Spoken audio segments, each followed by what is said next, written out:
Hi guys, welcome back to another video. What's going on? Everything okay? Let me see how many people are watching at the moment. Only 2. I expected nothing more because it's a Saturday afternoon, and frankly, I wouldn't be surprised if you were... Ooh. Sorry, I got my intro playing on top of my voice. Anyway, how are you guys? Everything okay? Today we're going to try and redo together the video that I posted a couple of days ago, which is this video. Let me find it for you.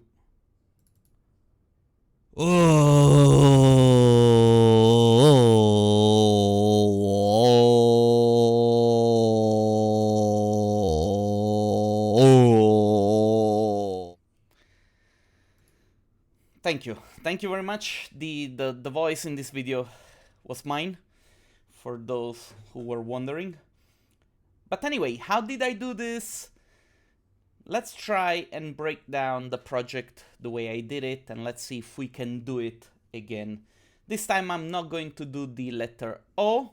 By the way, the artwork was titled O for a reason.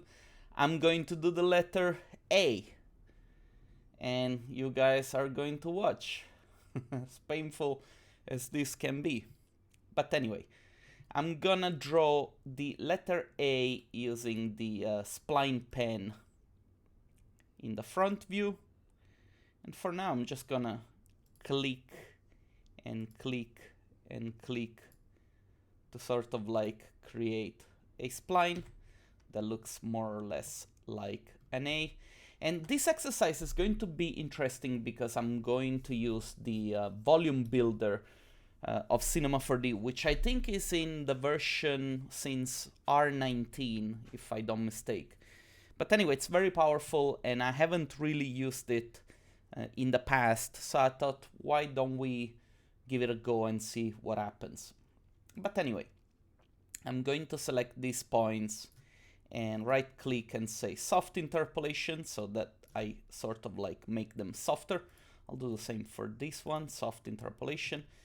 And then I'm gonna try and play around a little bit in the front view to sort of like making this look like they make a little bit more sense.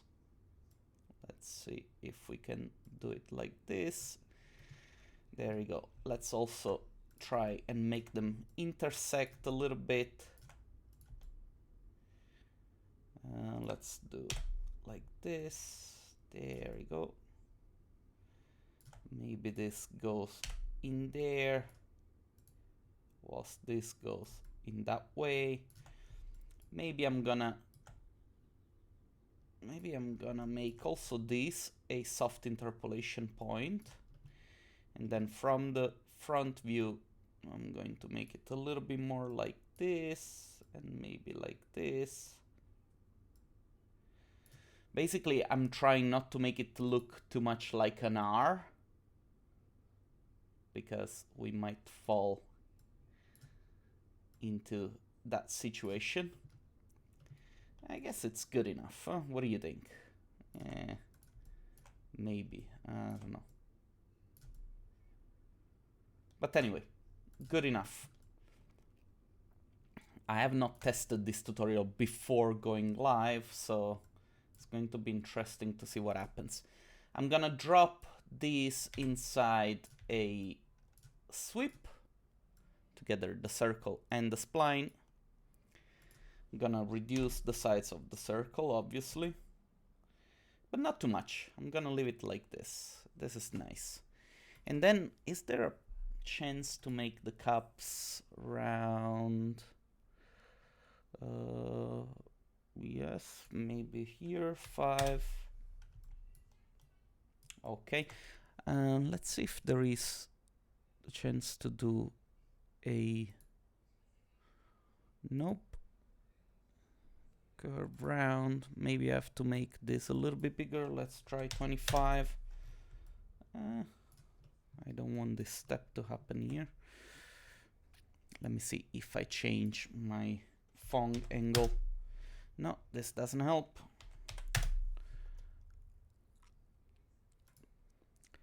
Caps Separate bevel controls, nope. 25 extended, no, that's not the right one. Let's try with 5, this is fixing it a little bit. Still looks a little bit separate, but it's okay. We'll leave it like this. So this is my A. This is the base of the geometry that I'm going to use. So let's try and see how we can modify the geometry so that we get it to wiggle a little bit like in the video that I showed you. To do that, I'm going to use a displacer modifier, and I'm going to attack this displacer to the spline. Now, what the displacer does, it does basically what it says. It displaces the geometry. In this case, it will displace the geometry of the spline. To do that, I'm going to add a noise to the shader tab. As you can see, now we get this displacement happening. Let's change a little bit the parameters itself, sort of like, for instance, height. Now, what you're seeing here happening is a displacement of only the points that form the spline. And as you can understand, the effect itself, it's not really good because there aren't many points along the spline.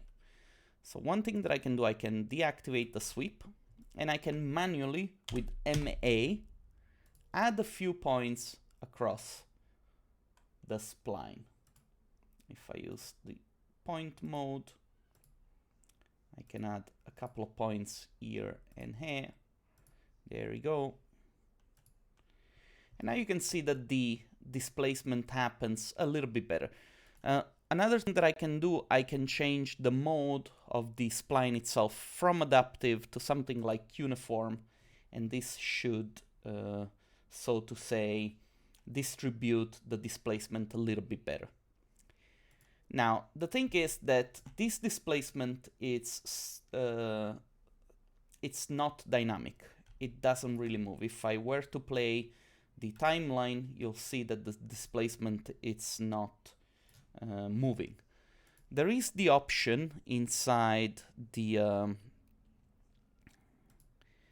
noise to activate a animation just by changing the value of the animation speed. So let's put something like 10, and if I now hit play, you will see that my displacement is now being animated. So this is the first step into making the base geometry. Let me just set the camera. Let me select the camera. Let me zero the rotation so that I have it more or less looking straight onto the A that I've created. And let me add a sphere. This sphere is going to be a icosahedron. I'm going to scale it up a little bit. Maybe put it up here. And I'm going to take the displacer, which I've created for this spline, and copy it to the sphere. Now, if I were to animate again, or sorry, if I have to click the animation, the play in the animation timeline, you'll see that the same displacer will be activated onto the sphere as well. And so everything is jiggling. Great. So I'm just gonna take this sphere and make another copy somewhere around here. Maybe change the size of the sphere a little bit. And I'm going inside the noise parameter of each single element, and I'm going to change the seed, because obviously I do not want to have the same type of displacement happening at the same time, right? So I'm gonna change this to 666. Let's do 667. And I'll do the same here. I'm gonna do 663.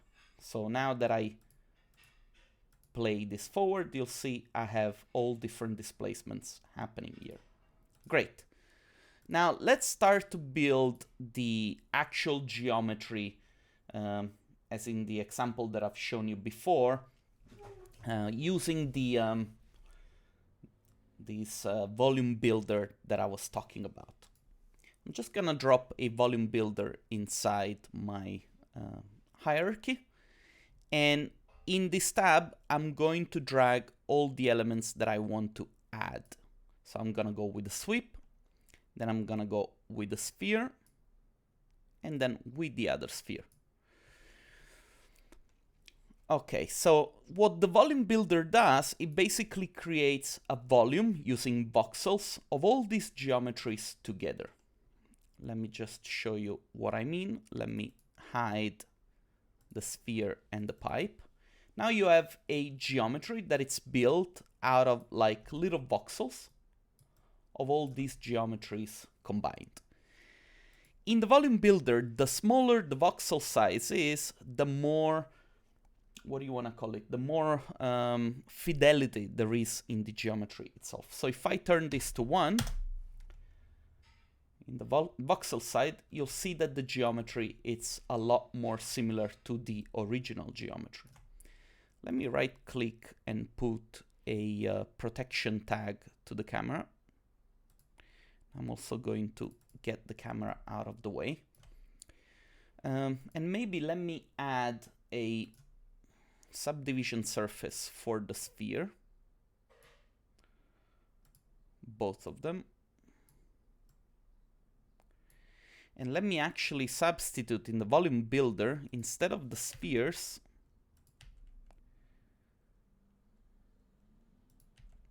I want to have the subdivision surfaces, as they will be a little bit smoother, right? I'm also going to change the subdivisions to, I think 1 will be enough actually. And then I'm going to smooth everything inside the volume builder using the volume mesher. And you're going to see how this is going to look like. It's really cool actually. Okay, so in this hierarchy, I'm going to click SDF smooth. This will create a smoothing layer on top of this hierarchy. As you can see, the geometry, it's already a lot smoother. And I can also like create another smoother on top, which will make the geometry even further smoother. Now it takes a little bit of time. There you go.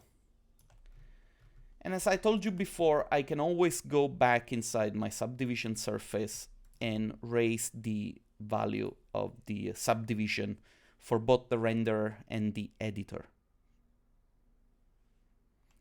Now this is really heavy on the computer calculation.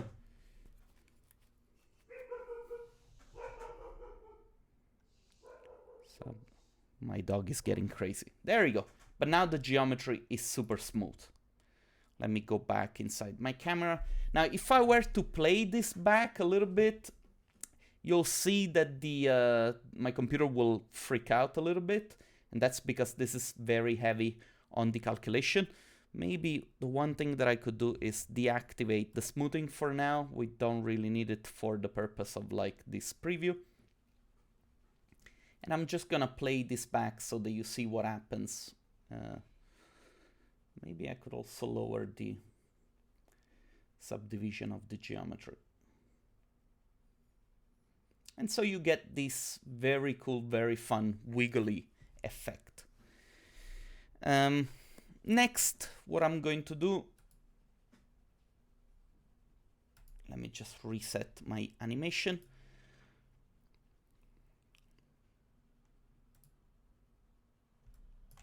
Oops, there we go. I'm going to add a box, which I'm going to use as a geometry cutter, so to say. I'm gonna put this box inside of a cloner. I'm gonna tell the cloner, instead of cloning in the Y direction, to clone in the X direction. Maybe I'll make this cube a little bit thicker, maybe something like 10 centimeters. I'm gonna hit the C key to make it editable, and I'm going to rotate the axis of the cube so that the geometry will not be straight. There we go. Now I can take the same cube, the same cloner, and say I want to have quite a few copies of this geometry and maybe have less spacing in between. And there we go. Let me also move the cloner a little bit in that direction. Great. Now, if I go back into the volume builder, I can actually add this cloner on top of the whole geometry. And instead of having it set to union mode, I'm going to set this to subtract.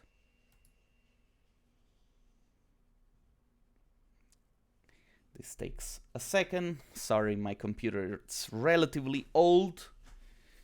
I'm really pushing it as much as it can to get this stuff done.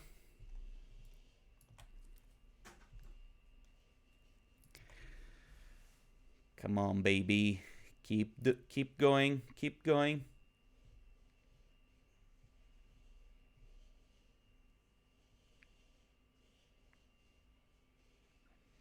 All right, and then at this point, I guess, oops, it's still calculating. I guess I can hide it.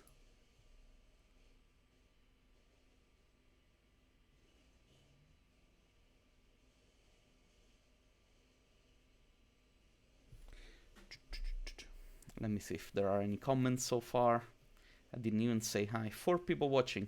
Hey guys, let me know if I didn't even ask if you can hear me or if you can see me, but I guess you are, because you've already like hit the like button, which I appreciate. Okay, so the cloner is... Oh, this is taking a little bit of time. Okay, let me see. Volume builder.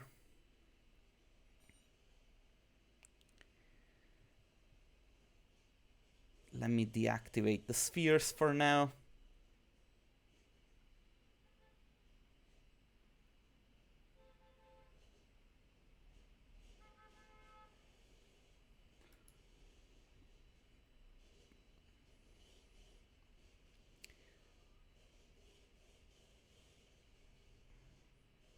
There you go. So I'm just gonna deactivate the 2 spheres, because obviously this acts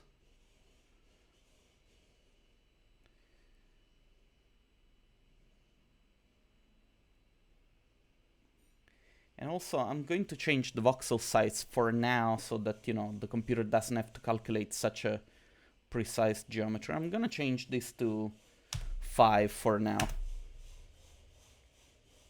There you go, and you can start to see the cutting going through the geometry.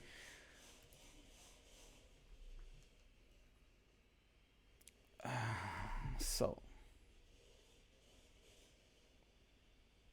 I think my wife started to make a cake. I don't know if you can hear her. She's very loud. It's okay, I'm not complaining. I'm gonna have cake later, so all right, so let me just isolate the cube for now. I'm gonna switch it on so that I can make the geometry a little bit bigger. There we go. Let me get out of the isolation. As you can see now, I have this geometry being cut, right? Now, all I have to do is click on the volume builder, add a volume mesher, and drop this volume builder under the volume mesher.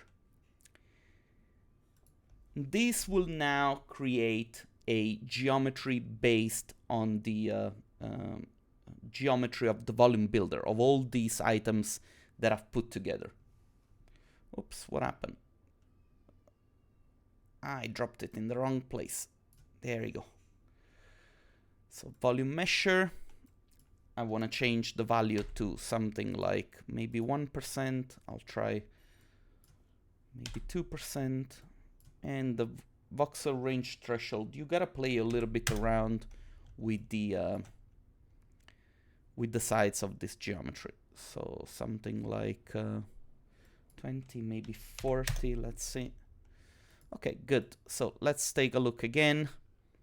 Okay, I removed the, unfortunately, the cloner from the hierarchy, not a problem. I'll just put it back. And I say subtraction.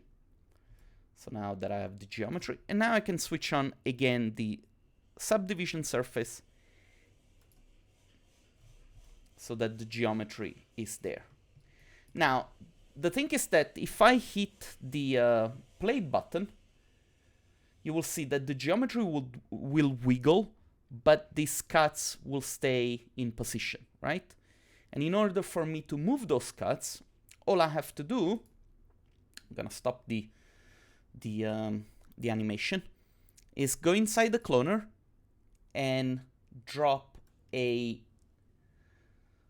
random effector inside the cloner. Now this random effector comes with a lot of different parameters. If I click on the random, you will see I have a position parameter, a scale parameter, and a rotation parameter. For now, all I'm interested in is the position parameter. And specifically, whoops, I want my randomization to be happening on the x-axis, as you can see here. So I'm just gonna zero the y and z. And I don't know, maybe 50 is good enough. And in the random mode, I'm going to say noise.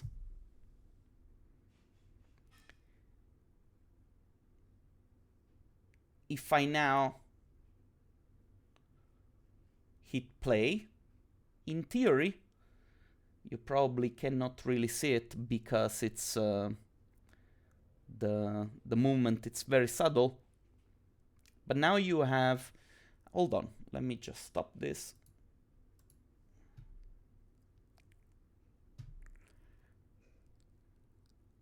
And let me isolate only the cloner. In theory, now that I've activated the, hold on, I need to also select the random, otherwise I'm not gonna be able to see it. In theory now I should have this element moving because of the noise, or the random effector set to noise. Let's double check. There you go. And of course I can go in the random parameter and change the sides of the movement to something like 65 maybe. And you will see this movement becomes a little bit more accentuated. I'm gonna unsolo all my elements, go back to my camera. I'm gonna stop the animation. I'm gonna hide the cloners so that I don't see them. Then at this point, one thing that I could do is go back to my volume builder and switch on the smooth modifier, so to get the smooth effect. As you can see, one, it's already enough. You could have a second one in case you get some glitches in the animation. Unfortunately, I have no Corona license at the moment. I'm getting it to renew.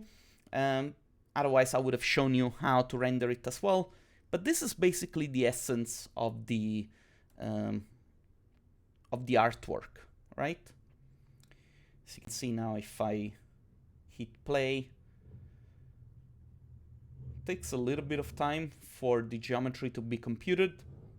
But you know, when you render it, you have enough time because every single frame will be cached and then the animation will look smooth. Maybe I'm going to render this a little bit later if I manage to get my renewal of the Corona license and post it to my Instagram. And I'm going to call this artwork, I guess it just makes sense.